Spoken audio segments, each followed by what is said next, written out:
ചെമ്മനീർ പൂവിൻ്റെ ഇന്നത്തെ വിശേഷത്തിലേക്ക് പോകാം. ശ്രുതിയാണെന്നുണ്ടെങ്കിൽ അമ്മായച്ചൻ അക്കൗണ്ടിലേക്ക് കാശ് അയച്ചു എന്ന് പറഞ്ഞിട്ട് ഭയങ്കര വീരവാദമൊക്കെ പറഞ്ഞുകൊണ്ടിരിക്കുകയാണ്. അപ്പോൾ സച്ചിക്ക് പിന്നെയും സംശയം വന്നിട്ട് ചോദിക്കുന്നുണ്ട്, അച്ഛൻ എനിക്ക് കാശ് തരണമെന്നുണ്ടെങ്കിൽ ആർക്കായിരിക്കും ആ കാശ് കൊടുക്കുന്നത്, എനിക്കോ രേവതിക്കോ? അത് ഞാൻ നിൻ്റെ കയ്യിൽ തരും. ആണല്ലോ രേവതി, നിൻ്റെ അമ്മ നിനക്ക് കാശ് തരാൻ വിചാരിച്ചാലേ അത് ആർക്കായിരിക്കും കൊടുക്കാൻ, നിനക്കാണോ അതോ എനിക്കാണോ തരുന്നത്? അത് സച്ചിയേട്ടാ എനിക്കായിരിക്കുമല്ലോ അമ്മ തരുന്നത്. ആണല്ലോ, അപ്പോൾ എല്ലാ മക്കൾക്കും അവരുടെ സ്വന്തം പേരിലേക്കായിരിക്കും അവരുടെ അച്ഛനും അമ്മയും കാശ് അയച്ചു കൊടുക്കുന്നത്. ഇവിടെ എന്താ ഇവൻ്റെ അമ്മായച്ചൻ ഇവൻ്റെ അക്കൗണ്ടിലേക്ക് കാശ് അയച്ചു കൊടുത്തത്? അപ്പോൾ അതിനകത്ത് എന്തൊക്കെയോ ദുരൂഹതകളില്ലേ?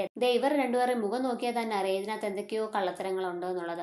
അപ്പോൾ ശ്രുതിക്ക് ദേഷ്യം വന്നിട്ട് പറയുന്നുണ്ട്, സച്ചി എന്തൊക്കെയാ ഈ പറയുന്നത്? എന്ത് ദുരൂഹതയാണ് ഇതിനകത്തുള്ളത്? ഇപ്പോൾ സുധിയുടെ അക്കൗണ്ടിലേക്ക് ക്യാഷ് അയച്ചു കൊടുത്താൽ എന്താണ്? സുധിക്ക് ബിസിനസ് ചെയ്യാൻ വേണ്ടിയിട്ടാണ് അച്ഛൻ സുധിയുടെ അക്കൗണ്ടിലേക്ക് ക്യാഷ് അയച്ചു കൊടുത്തത്. എൻ്റെ അക്കൗണ്ടിലേക്ക് അയച്ചാൽ അത് ഞാൻ സുധിക്ക് തന്നെയല്ലേ അയച്ചു കൊടുക്കേണ്ടത്.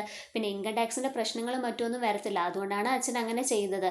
ആൻറ്റി, അതിനിപ്പോൾ സച്ചി എന്തിനാണ് ഇങ്ങനെയൊക്കെ ക്വസ്റ്റ്യൻ ചെയ്യുന്നത്? മോളെ, അവൻ അസൂയയും കുശുമ്പും ഉള്ളതുകൊണ്ടാണ് ഇങ്ങനെയൊക്കെ ചോദിക്കുന്നത്. അവൻ്റെ ഭാര്യ വീട്ടിൽ നിന്നൊന്നും കിട്ടാനില്ലല്ലോ, അതുകൊണ്ടാണ് അവൻ ഇങ്ങനെയൊക്കെ പറയുന്നത്. നീ അത് വിട് എന്ന് പറയാം.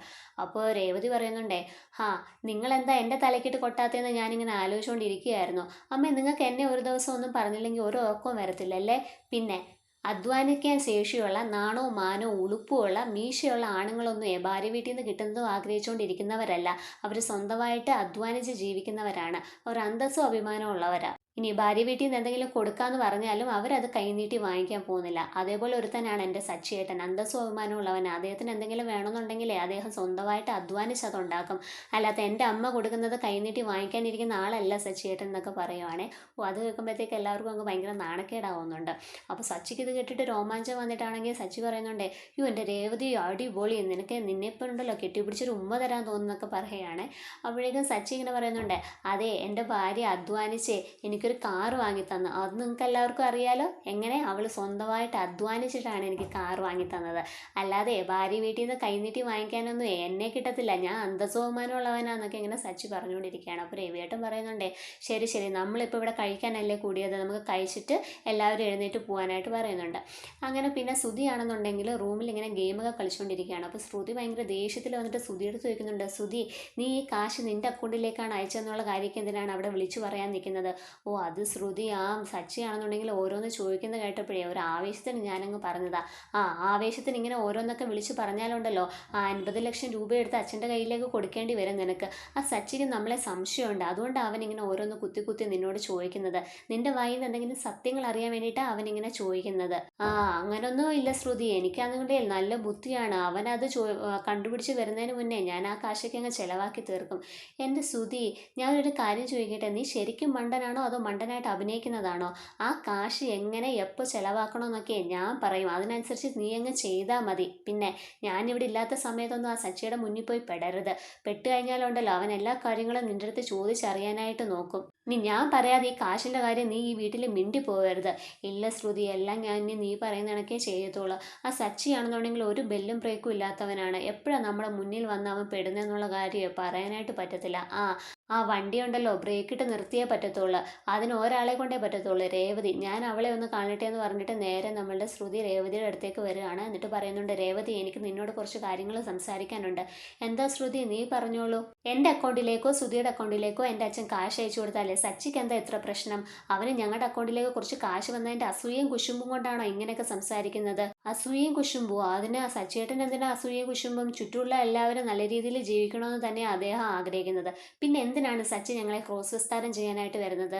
ക്രോസ് വിസ്താരം ചെയ്തോ? അദ്ദേഹം കാര്യങ്ങൾ ചോദിച്ചെന്നല്ലേ ഉള്ളൂ. പിന്നെ സച്ചിയേട്ടൻ ക്രോസ് വിസ്താരം ചെയ്യാൻ നിന്ന് കഴിഞ്ഞാൽ ഇങ്ങനൊന്നും ആയിരിക്കത്തില്ല ചോദിക്കുന്നത്. പിന്നെ എങ്ങനെ ആയിരിക്കും ചോദിക്കുന്നത്? സച്ചിക്ക് ഞങ്ങളുടെ അക്കൗണ്ടിലേക്ക് കാശ് വന്നാൽ എന്താ പ്രശ്നം? അതൊക്കെ ഇപ്പം സച്ചിനെ ബോധിപ്പിക്കേണ്ട ആവശ്യം എന്താണ്? സച്ചിയേട്ടനെ ബോധിപ്പിക്കണം. കാരണം സച്ചിയേട്ടനൂടി അവകാശപ്പെട്ട കാശാണ് നിന്റെ ഭർത്താവ് കൊണ്ടേ നശിപ്പിച്ചത്. അതുകൊണ്ട് സച്ചിയേട്ടൻ ഇതൊക്കെ ചോദിക്കും.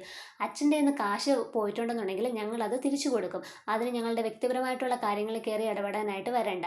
ശ്രുതി, അതിന് നീ എന്തിനാ ഇങ്ങനെ ദേഷ്യപ്പെടാനായിട്ട് നിൽക്കുന്നത്? കാര്യങ്ങൾ ചോദിച്ചതല്ലേ ഉള്ളൂ. പിന്നെ നീയും എത്രയോ തവണ എന്നോട് ഇങ്ങനെ ഓരോ കാര്യങ്ങളൊക്കെ കുത്തി കുത്തി ചോദിച്ചിട്ടുണ്ട്. സച്ചിയേട്ടന് കാർ എടുത്ത് കൊടുക്കാൻ നിൻ്റെ കയ്യിൽ എവിടുന്ന പൈസ എന്നൊക്കെ നീ ചോദിച്ചിട്ടില്ലേ? അത് അറിയാൻ വേണ്ടിയിട്ട് ചോദിച്ചതല്ലേ? അതുപോലെ തന്നെയാണ് സച്ചിയേട്ടനും അറിയാൻ വേണ്ടിയിട്ടാണ് നിങ്ങളോട് ചോദിച്ചത്. ശരി രേവതി, നിന്നോട് ചോദിച്ചത് തെറ്റാണ്. ഇനി ഞങ്ങളത് ചോദിക്കാനും വരത്തില്ല. എന്ന് വെച്ചിട്ട് ഇനി ഞങ്ങളുടെ വ്യക്തിപരമായിട്ടുള്ള കാര്യങ്ങൾ കയറി ഇടപെടാൻ വരരുതെന്ന് നീ സച്ചിയെടുത്തൊന്ന് പറയണം. ശ്രുതിയുടെ അക്കൗണ്ടിലേക്ക് കുറച്ച് കാശ് വന്നതിൻ്റെ അസൂയ അവന്. ദേ ശ്രുതി, അസൂയയും കുശുമ്പും ഒന്നുമില്ല. പിന്നെ സച്ചിയേട്ടനോട് നിനക്ക് എന്തെങ്കിലും പറയാനുണ്ടെങ്കിലേ അത് നേരിട്ട് പോയിട്ട് അങ്ങ് സംസാരിച്ചൂടെ? നിന്റെ ഭർത്താവിൻ്റെ അനിയനല്ലേ? ആ സംസ്കാരം ഇല്ലാത്തവനോട് സംസാരിച്ച് ഈ വീട്ടിലൊരു പ്രശ്നം ഉണ്ടാക്കാൻ എനിക്ക് താല്പര്യമില്ല. അതുകൊണ്ടാണ് നിന്നോട് വന്ന് പറഞ്ഞത്. നീ അങ്ങ് പറഞ്ഞാൽ മതി നിന്റെ ഭർത്താവിൻ്റെ അടുത്തെന്ന് പറയാണ്. അപ്പോൾ ഇതൊക്കെ കേട്ടിട്ട് ദേഷ്യം വന്ന് നമ്മുടെ രേവതി എന്ത് ചെയ്യുന്നുണ്ടെന്നോ, നേരെ സച്ചിയുടെ അടുത്തേക്ക് വന്നിട്ട് സച്ചിക്ക് ഒരു അടിയൊക്കെ കൊടുത്തിട്ട് പറയുന്നുണ്ട്, എൻ്റെ സച്ചിയേട്ടാ, നിങ്ങളുടെ വായൊന്നും വെറുതെ ഇരിക്കത്തില്ല അല്ലേ? നിങ്ങളോട് എത്ര തവണ ഞാൻ പറഞ്ഞിട്ടുണ്ട് ഇവരോട് ഓരോ സംശയങ്ങളും ചോദിച്ച് ഓരോ ചോദ്യങ്ങളും ചോദിച്ച് അവരുടെ പുറകെ പോകരുതെന്ന്. അവർക്ക് കാശ് എവിടെ നിന്ന് കിട്ടിയാലും നിങ്ങൾക്കെന്താ? അത് അവരുടെ കാശല്ലേ, അവരെങ്ങനെയെങ്കിലും അത് ചിലവാക്കിക്കോളും. ആഹാ, രേവതി നീ എന്താ ഇങ്ങനെയൊക്കെ ചോദിക്കുന്നതേ? എനിക്ക് സംശയം ഉണ്ടെന്നുണ്ടെങ്കിൽ ഞാൻ ചോദിക്കും, എന്നാലല്ലേ എനിക്ക് മറുപടി കിട്ടത്തുള്ളൂ. എനിക്കത് ചോദിക്കുന്നതിൻ്റെ കാര്യമുണ്ട്, അതുകൊണ്ടാണ് ഞാൻ അതൊക്കെ അവരോട് ചോദിക്കുന്നത്. ഓ സച്ചിയേട്ടാ, നിങ്ങളോട് എത്ര പറഞ്ഞാലും നിങ്ങൾക്ക് മനസ്സിലാവത്തില്ല. നിങ്ങളിങ്ങനെ ഓരോ സംശയങ്ങളും ചോദ്യങ്ങളും ചോദിച്ച് അവരുടെ പുറകെ നടക്കുന്നതിനെ ആ അമ്മയും ശ്രുതിയൊക്കെ എൻ്റെ തലയിലാണ് വന്ന് കയറുന്നത്. ആഹാ, ആ പാളറേട്ടത്തിൽ നിന്നെ വഴക്ക് പറയാൻ വന്നോ? എന്നാ അവളെ കാണിച്ചു കൊടുത്തിട്ട് തന്നെ കാര്യമെന്ന് പറഞ്ഞിട്ട് സച്ചിയാണെന്നുണ്ടെങ്കിൽ പിന്നെ അങ്ങോട്ടേക്ക് പോകുന്നുണ്ട്. എൻ്റെ സച്ചിയേട്ടാ, നിങ്ങൾ ഇനി ഈ വീട്ടിൽ ഒരു പ്രശ്നവും ഉണ്ടാക്കാൻ നിൽക്കരുതേ, ദയവ് ചെയ്തിട്ട്. നിങ്ങളൊന്ന് പറയുന്നത് കേൾക്ക് ഞാൻ. ഇല്ല രേവതി, ന്യായമല്ലാത്ത കാര്യം ചെയ്തു കഴിഞ്ഞാലേ ഞാൻ ചോദിക്കും, അത് ഞാൻ ഇനിയും ചോദിക്കും. ഉഫ്, നിങ്ങളോട് പറഞ്ഞിട്ടൊന്നും ഒരു കാര്യവുമില്ല, നിങ്ങളെക്കൊണ്ട് ഞാൻ തോറ്റു എന്ന് പറഞ്ഞിട്ട് ഇങ്ങനെ രേവതി തൊഴുതുകൊണ്ട് നിൽക്കുകയാണ് നമ്മുടെ സച്ചിയുടെ മുന്നിൽ. പിന്നീട് കാണിക്കുന്നത് നമ്മളുടെ ശ്രുതിയാണെന്നുണ്ടെങ്കിൽ ശ്രുതിയുടെ കൂട്ടുകാരിയടുത്ത് ഈ കാര്യങ്ങളെല്ലാം പറയുന്നുണ്ട്, പൈസ കിട്ടിയ കാര്യമൊക്കെ. അപ്പം ആ ഫ്രണ്ട് പറയുന്നുണ്ട്, ഓ ശ്രുതി, ഞാൻ നിന്നെ സമ്മതിച്ചു വന്നിരിക്കുന്നു. മരിച്ചുപോയ അച്ഛൻ മലേഷ്യയിലാന്ന് പറയുന്നു, പിന്നെ ആ അച്ഛനെ ജയിലിലാക്കുന്നു, ദേ ഇപ്പോൾ ആ അച്ഛൻ കാശ് അയച്ചു തന്നു എന്ന് പറയുന്നു. ഇനിയിപ്പോൾ ആ അച്ഛൻ ഇല്ലാന്ന് തന്നെ നിൻ്റെ അമ്മായിമ്മടുത്ത് പറഞ്ഞാൽ പോലും അവരത് വിശ്വസിക്കാനേ പാടായിരിക്കും. ആ ഇങ്ങനെയൊക്കെ പറഞ്ഞതുകൊണ്ടേ 50 ലക്ഷമൊക്കെ അയച്ചതെന്ന് പറഞ്ഞുകൊണ്ട് ഇപ്പം എൻ്റെ അമ്മായിമ്മ എന്നെ കൈവേളയിലാണ് കൊണ്ടു കിടക്കുന്നത്, അത് നിനക്കറിയാമോ?